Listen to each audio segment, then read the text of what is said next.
Before we start the video, please go check out some of my other ones after, of course, you watch this one. Also, please consider liking and subscribing. Okay, back to it. The NFL season's about 6 months away, depending on when you're watching this video, of course, but it is never too late to predict the events of next season. I mean, that's literally what ESPN's doing right now. Their content is a little dry, and the NFL is the biggest sport in America, but not around the world. Anyway, I love the NFL, and it's fun to make predictions, even if some are so outlandish or seem impossible. But we won't truly know until the start of next season, so I want to take this opportunity to make some of my own predictions. And also, let me know in the comments down below, what are some of your guys' predictions? I would love to read them. Alright, let's do it. My Bears will make it to the wild card. Now you might be asking, Angel, how, bruh? They went 3-14 last season. But bear with me.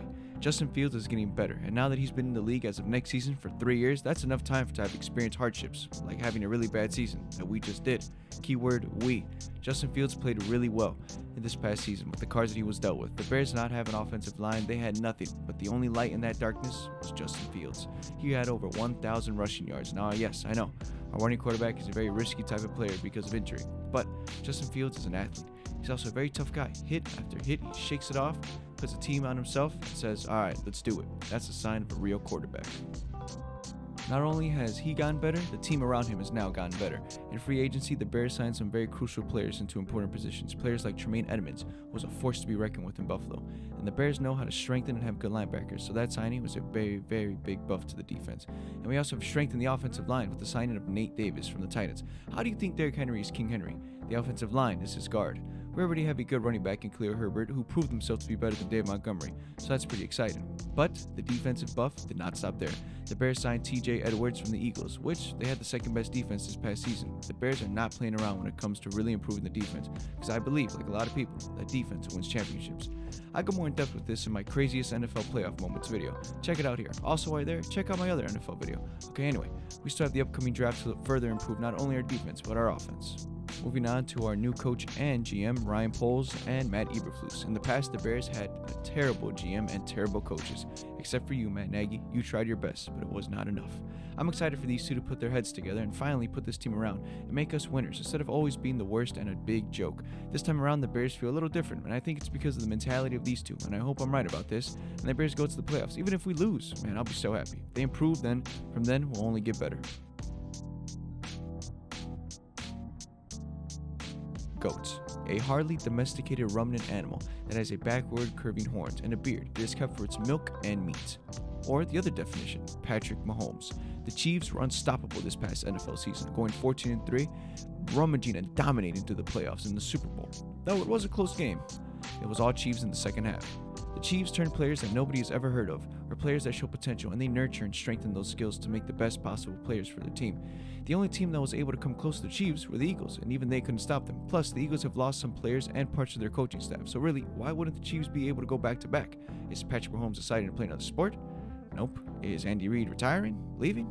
Nope. Like I said, they have an amazing way of turning no-name players, respectfully, into notable weapons. The best example being Isaiah Pacheco. This ability to strengthen these players is something that is truly unique to the Chiefs and Andy Reid. Plus, the chemistry between the offense is amazing. Anyone who says otherwise, know your role and shut your mouth, you jabroni!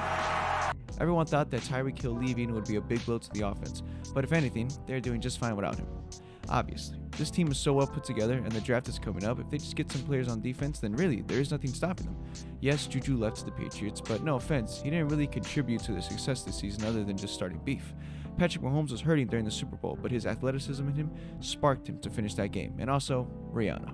Other than the Eagles, the only other team that can oppose them would be the Bengals with Joe Burrow. He shows so much promise, it's just that it's always overshadowed by Patrick Mahomes. I think Joe Burrow is the second best quarterback in the AFC, behind Mahomes, obviously. Maybe, rarely, even sometimes he could be number one.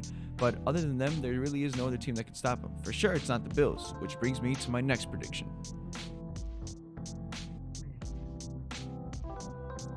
Josh Allen has been a little bit disappointing as of recently. Don't get me wrong, he's a really good player in the last 3 years, and he gave us one of the best playoff games in NFL history, but it kind of seems like Josh Allen is getting worse every year.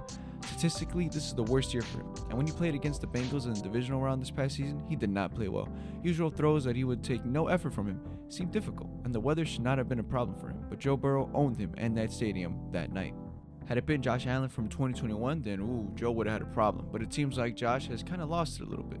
A big part of that was Brian Daboll. I mean, credit to him. He left the team and brought the Giants up from, they were trash, and making them somewhat okay. A lot of people, though, thought that departure wouldn't affect Josh Allen because he's a very talented player. And he is, but talent can only get you so far. It's hard work and consistency that really makes you great. Not only that, but their entire team has gotten worse. Their defense is not what it used to be. Players have come and gone, and a very big part of their team is Stefon Diggs. And the chemistry between both of them just seems to be fading away. They were like brothers. Now it seems like Stefon is disappointed that his team is not going to that next level, which is going to the Super Bowl and winning it all. But hey, Stefon, if you're watching this, I'm sure the Bears would love to have you. Just saying. Who knows? Maybe I'm wrong. I like Josh Allen, but I just think he doesn't fit with the Bills anymore, and it might be time to move on from him because I really don't see the Bills going all the way. That's what she said. It's funny how the past season the Bills were the favorites to win the Super Bowl for some reason, and I still don't know why.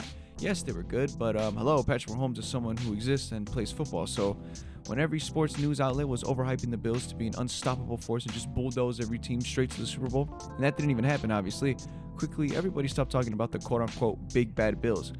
So, yes, I think they're going to have a bad season. Arguably, the AFC West is probably the hardest division to play in, especially for QBs. That's probably the best division for quarterbacks. You have, as I mentioned, Patrick Mahomes. God, I've talked about him a lot in this video, which is fine. Come on, it's Patrick Mahomes. Justin Herbert, Russell Wilson, even though he had a bad last season, don't forget he might still have gas in the tank. And now you have Jimmy G joining the Raiders. That division just got tougher. But obviously, I'm not saying the Raiders are going to win the division. God, no. But I think they'll make it to the wild card. The Raiders will have a ready-to-win team. The loss of Darren Waller, though, is a blow to the chest. But once again, this is where drafting plays a very, very important part. Their defense was not the best. I'm not saying they're going all the way to the Super Bowl. They'll make the wild card, lose probably for sure, but they'll be better than this past season for sure. If the Raiders treat Jimmy G better than they did Derek Carr, then he will succeed. Derek Carr had a lot of potential, and part of the reason why he didn't succeed is because it seemed like he had a new coach every single month. This time, I feel like as experienced as Jimmy G is, he'll bring a different presence to the team. He's been to the playoffs numerous times, and he even took a trip to the Super Bowl. Here's another quick take involving Derek Carr. I think the Raiders will have a better season than the Saints. It's going to be close though, but I think Raiders will have more wins and a better chance of going to the playoffs. Yes, Derek Carr is a solid quarterback, but adjusting to a new team takes time, and someone like Jimmy G, who's already done that, for example in San Francisco, Derek Carr's only been with the Raiders in his 8-year career. That's the only team he knows. So this will be a whole nother world for him in terms of adjusting to a new team and just everything around him. Okay, so nothing has been official yet, but by the time you're watching this, maybe it will be. Of course I was going to talk about the man who makes everything so difficult, the man who wants to be treated well even though he doesn't treat others right, the man who still thinks he has a very good career left, which he doesn't by the way. Aaron Rodgers has left the Packers, thank you God, and has now joined the Jets in a very drama-filled trade-filled, which is feels like a hostage situation. This would be different if it was 2020-2021 MVP Aaron, but nope, those days are long gone for him. Him going to the Jets is just one easy payday. The Jets have a good team, but the only problem is that they're missing a quarterback to lead them. But Aaron Rodgers is not a leader. He has, in many occasions, went against his coach and players, and really, the coach and him really never got along. Also, don't forget, he's now in the AFC East, another competitive division. You have the Dolphins, Josh Allen, who I've mentioned won't do as well as he's been doing, but he will be better than Aaron Rodgers, and the Patriots. I don't think he has to worry about them, though. I'm sorry. But the Dolphins will be number 1, then the Bills, then the Jets, and then the Patriots. Aaron Rodgers only has a couple of years left, but he will not do good with the Jets, and most certainly he will not win another Super Bowl. Another thing that bothers me about him is the supposed list he gave to the Jets, basically demanding them to get certain players so that he can play for them. Like, this guy's not even signing with them and is already giving them demands. The Jets have already signed Allen Lazard, who was on that list, but the most notable player on that list was OBJ. I don't think the Jets will get OBJ though, no offense to him. Hey, if he wants to come to the Bears though, that'd be pretty cool. So Aaron Rodgers will fail New Jersey. This is just facts, and maybe a little bit of Bears bias. Moving on. Okay, this is my fire hot take. Some people might totally disagree with me, but it's that Justin Fields will win MVP next season. Hold up. Like I said earlier, he played well this past season. This was his best season. If he had a better O-line, then he could have done so much more. But the cards that were dealt were just really unfair. We've added so much power to this team recently, and so I'm going to take the shot and say that he wins the MVP. This might be crazy. That's why it's a hot prediction. I was going to say something like the Bears are going to win the Super Bowl, but come on. I love them, but you have to be a little bit realistic here. Who knows? Maybe I got something right, or maybe all of my predictions are right, but most likely none of them. Let me know what you guys think. Do you agree or disagree? Also, what are some of your takes? I'll be glad to read them down below. Also, please make sure to check out some of my other videos and like and subscribe. Okay, I'll see you in the next one. Peace.